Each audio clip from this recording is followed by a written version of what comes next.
What's going on, ladies and gentlemen? This is Sean from 4GLU, 4 Geeks Like You, and you're now tuned into my review of Star Trek Into Darkness. All-out war. I request permission to go after him. I cannot allow you to do this. Jim, you're not actually going after this guy, are you? Let's go get this son of a bitch. You are a pawn, Kirk. Sir, there's a ship heading right for us. You can't even guarantee the safety of your own crew.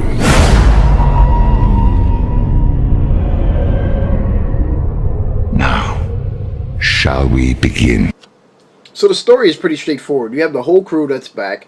And you have this terrorist named John Harrison who's pretty much decimating all of Starfleet. Now he's ripping them apart. He does something to Kirk to piss Kirk off. Kirk is like, you know what, F that, I'm coming after you and I'm taking you down. And he goes after John Harrison. And, you know, I don't want to go into too many spoilers about John Harrison, this character, or too many story spoilers. But I will say that there are two villains involved in this story. Actually, yeah, there's two main villains involved in the story.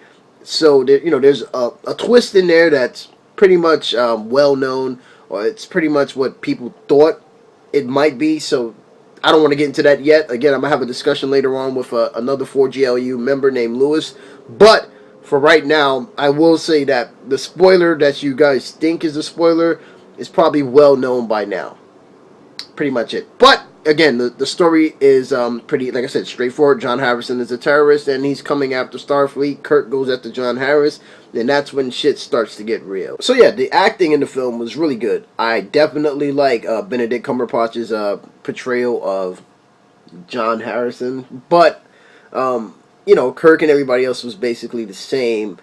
But Benedict obviously stood out as an actor in this film. Like, the film, I wouldn't say the film dwelled too much on his character, but it just made you see how badass this guy was, and he was a believable villain. He just had that menacing, aura or feeling about him where you was like, okay, if I was there, I wouldn't be fucking with him. I'd just run away, run. But like I said, everybody else did a great job, but Benedict is one who definitely stands out in this film, hands down. Peter Weller is in here as well, but he really. I don't want to get too much into his character, but he did a great job as well. But the main standout in this film is Benedict Cumberbatch as John Harrison. Now, my likes for this film are definitely plentiful. One is Benedict Cumberbatch. I want to talk about him, but I just can't yet because I know a lot of you guys haven't seen the film, so I don't want to go into spoilers.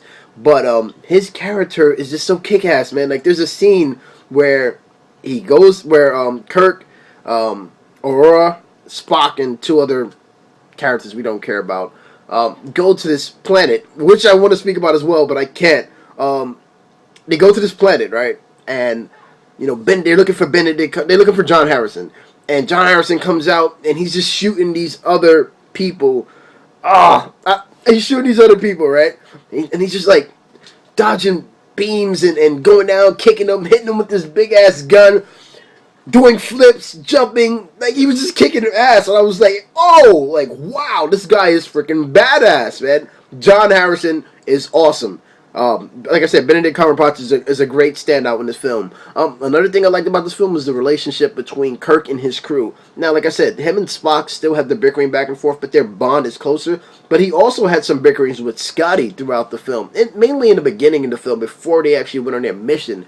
And you see that a lot of people, again, they don't agree with what Kirk does. Kirk is the captain, but he does a lot of things that are just against, orders. And, not everybody just wants to throw their lives on the line and put their lives on the line for Kirk. And Scotty was one of those people in this movie, and you get to see, like, everybody's not just cool with what Kirk does.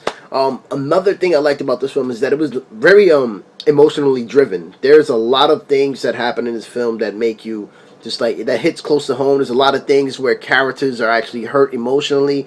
There's a scene between Aurora and Spock.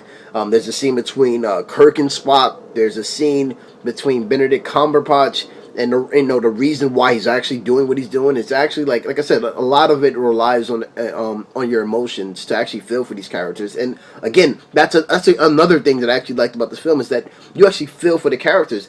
Even though Benedict Cumberbatch is played off as the villain, you still feel for the reason why he's doing what he's doing. You're like, oh shit, man, well, damn, if I was in his shoes, maybe I would actually do this and do that.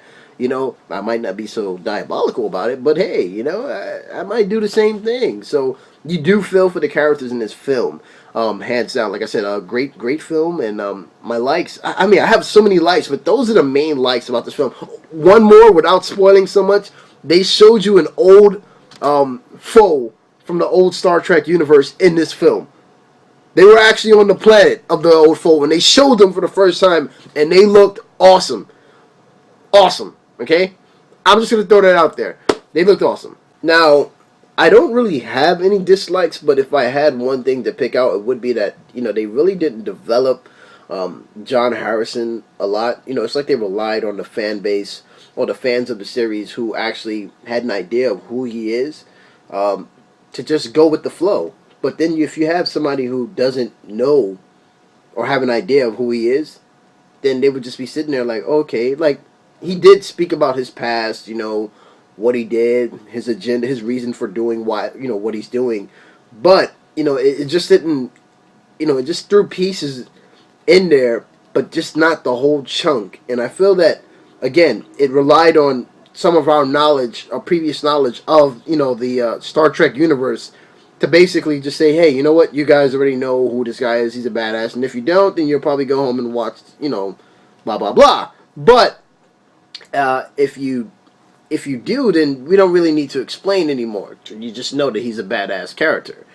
But, you know, like, again, I feel that was not, it was an okay move, but again, for people who really didn't know, they would probably be kind of lost by not having enough explained to them about this character. So overall, the film was really good. Like I said, it did have its great moments. The character relationships there were really great.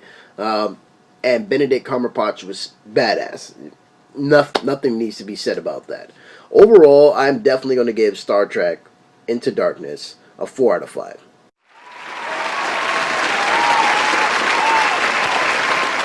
Now, I'm pretty sure a lot of people are like, well, why are you going to give it a 4 out of 5 if you really liked it? It did have its great moments, but it also, again, the scene with Benedict Cumberbatch and finding out who he really is, it relied on past knowledge of you knowing who he is, and they really didn't go into, you know, specifics per se. You know, they went to his past, but I would have liked to have them explore a little bit more. They could have went a different route. Again, I'll touch on this in the spoiler discussion I'm going to have later on, but overall, like I said, you know, I would have liked to seen him more as well, you know, but again, 4 out of 5 for me. That's my honest opinion. It wasn't great. I know I gave Fast and Fast 6 a 5 out of 5. That I left in the theater like, holy shit, this is freaking awesome.